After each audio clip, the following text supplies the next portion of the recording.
How's it going, guys? Sean here, Big Brown Bear, and want to kind of talk about the design on this knife right here. People are asking, like, what's going on with this thing? Is it a kitchen knife? You know, is it a camping knife? Is it for fillet? Stuff like that.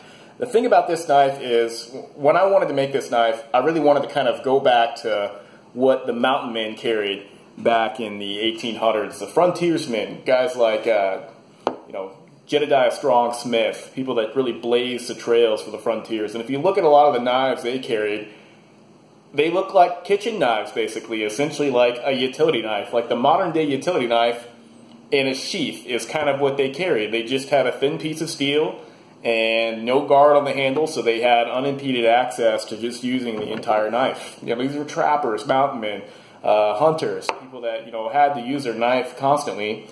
And for my own personal use of using knives and really enjoying knife use, I find the guard gets in the way of not only freehand waterstone sharpening, you know, which I love. That's my preferred method of sharpening. So of course I'm going to design a knife that's going to be good at that.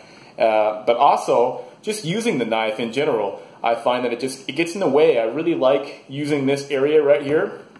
Anytime I have a guard or whatnot, I'm not picking on this knife. I absolutely love my Felkneven A1. I mean, it's awesome. I like the guard on this knife, but you know, I don't like guards, so I'm just not going to make a knife that has a guard, you know, for the time being. I mean, yeah, there's definitely, as a knife maker, there's cool stuff you want to do with welding guards and stuff like that. It takes skill, and you know, any knife maker that's worth his salt, you have to do that because you're a knife maker.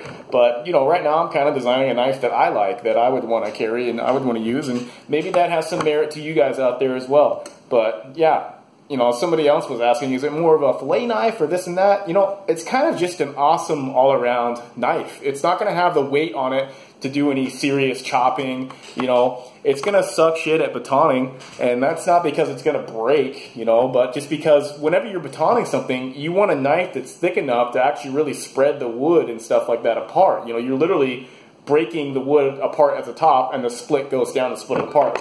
That's why this Felkneven A1 Pro is so kick-ass at what it does, you know. People look at this knife and they say it's too thick, but for survival, if you want a baton and stuff like that, this is a kick-ass knife.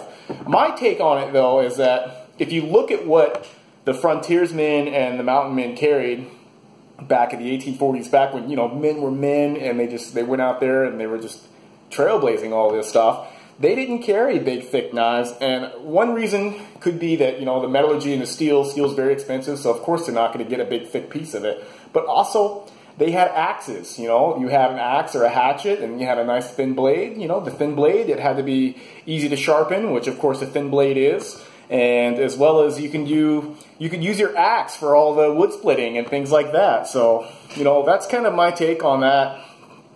I didn't design this knife to be this kind of hard use batoning thing. It's a sporting knife. That's why I call it a sporting knife, because it's designed to cut really, really well. It'll cut well in the kitchen, you know, it'll cut well for processing game. The steel on it, while it is very thin and very hard, it's still going to be tough enough based on this material for, you know, breaking through joints and stuff like that. Be good for gutting fish. It'll work good as a stiff fillet.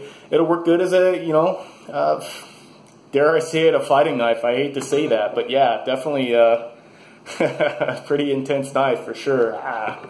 But yeah, really cool design.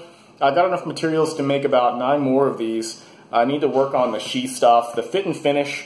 You know, there's little details, you know, that I'm trying to finalize and work on. I know you guys, it looks awesome on camera, but up close, I mean, it's just like there's a little bit of a bump there, you know, stuff. It's just got to be perfect, man. I'm sorry, but, you know, as far as, like, if you want to be legit knife maker guy, it's just got to be perfect. But these are handmade, you know. I'm doing everything by eyeball. It's not like I'm putting it into a vise and it's like measuring the, you know, everything out. It's like I'm making this myself by my hand coordination, my eyeballs and all that stuff. And so it's a lot of fun. And the more I do it, the more skill I'll get at it. And, you know, 5 years down the line, if I'm successful at this and I'm making knives, you know, my knives are going to be very, very good quality because I'll have all that time and practice and investment in the tools and stuff I need to do my job and make excellent knives. So yeah, that's going to be my focus for 2018, is to try to make knives. And, you know, we'll check out different models and stuff, but this model is what I need to focus on right now. And I need to focus on getting a sheath made. And